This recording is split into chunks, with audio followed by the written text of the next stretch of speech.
ఉంటాయి అనేటువంటిది మాత్రం చెప్పగలను. కరెక్ట్ సార్, కరెక్ట్ చెప్పారు. రఫీ గారు నమస్తే అండి. చెప్పండి. సీఎం స్థాయిలో ఉన్నటువంటి చంద్రబాబు నాయుడే అసలు సమావేశాలు అంటే ఏ రోజు కూడా డుమ్మా కొట్టకుండా ప్రతిపక్షంలో ఉన్న అధికార పక్షంలో ఉన్న ఎలా ఉన్నప్పటికీ కూడా వచ్చి మాట్లాడే మనిషి. సీఎంఏ వస్తున్నప్పుడు అసలు ఎమ్మెల్యేలకు ఏంటి, ఎందుకు విశ్లేషకులు చెప్పినట్టు అలా వచ్చి ఇలా వెళ్ళిపోతారు, టైంపాస్, లేకపోతే ఒక అటెండెన్స్ వేయించుకున్నామా లేదా అనేంతవరకే ఎందుకుంటున్నారు ఎమ్మెల్యేలు?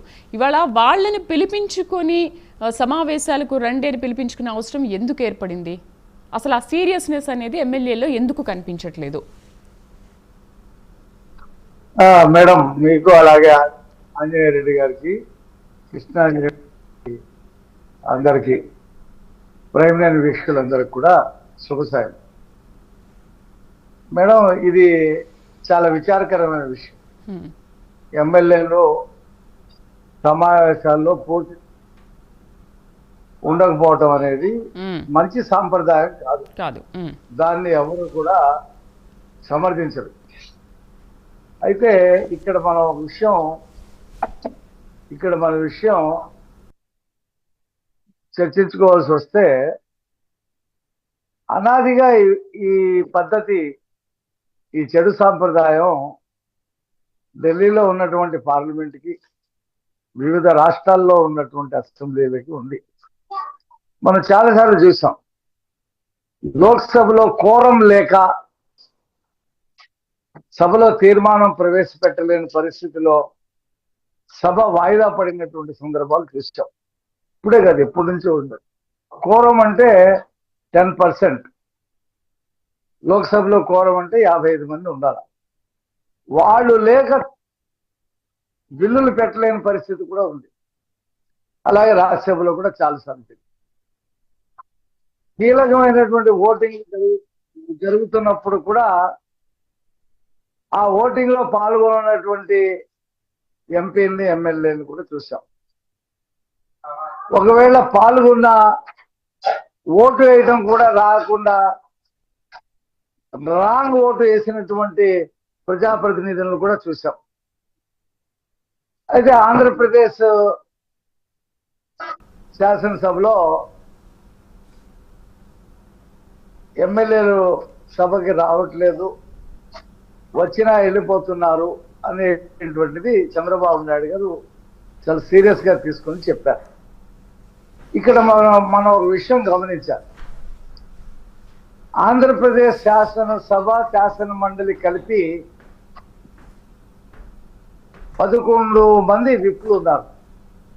చీఫ్ విప్ ఉంటారు, విప్లు కూడా ఉంటారు. అలాగే లోక్సభ, రాజ్యసభకు కూడా ఉంటారు విప్లు. వాళ్ళ పార్టీలకు కూడా ఉంటారు విప్లు.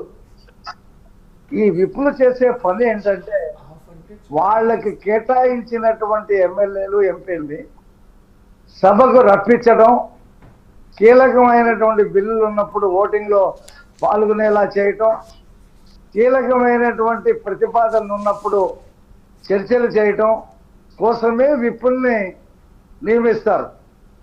ఆ విప్పులు వాళ్ళ సెక్రటరీస్తో వాళ్ళ కేటాయించినటువంటి సభ్యుల్ని ఎలర్ట్ చేసి, మీరు తొందర సభకు రావాలా, ఇవాళ ఈ బిల్లు ఉంది, లేదా ఇవాళ ఈ తీర్మానం ఉంది, ఇవాళ ఈ చర్చ ఉంది అని చెప్పి అలర్ట్ చేస్తూ ఉంటారు. వాళ్ళకి అదనపుగా విప్పు పదవి వచ్చిందంటే ఒక సహాయ మంత్రి హోదా వచ్చినట్టే. దానికోసం కూడా చాలా పెద్ద పోటీ ఉంటుంది. మంత్రి పదవులు ఇవ్వలేని వాళ్ళకి విప్పులు ఇస్తారు, మంత్రి పదవులు రాలేని వాళ్ళు విప్పులు తీసుకొని సంతృప్తి పడతారు. ఇది ఒక ఆంధ్రప్రదేశ్ శాసనసభలోని ఈ అంశం ఉందని చెప్పి మీరు కానీ ఎవరు కానీ అనుకోవద్దు.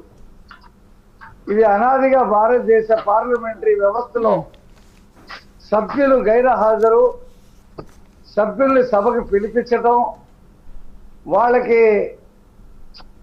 వాళ్ళని రండి అని చెప్పి చెప్పటం అనేది ఈ విప్పుల పని. ఇది జరుగుతూ ఉంది. గతంలో అయితే నెహ్రూ గారి కాలంలో, ఆ తర్వాత కాలంలో కూడా జనతా పార్టీ కాలంలో ఇంకా చర్చలు సీరియస్గా జరిగాయి.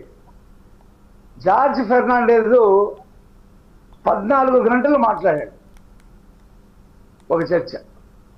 డాక్టర్ రామ్మనోహర్ లోహియా, అటల్ బిహారీ వాజ్పేయి, చంద్రశేఖర్, మధులిమాయ్, సురేంద్ర మోహన్, ఎల్కే అద్వానీ ఇలాంటి ఉద్దండులు సభలో మాట్లాడుతూ ఉంటే గ్యాలరీలు నిండిపోయి ఉంది.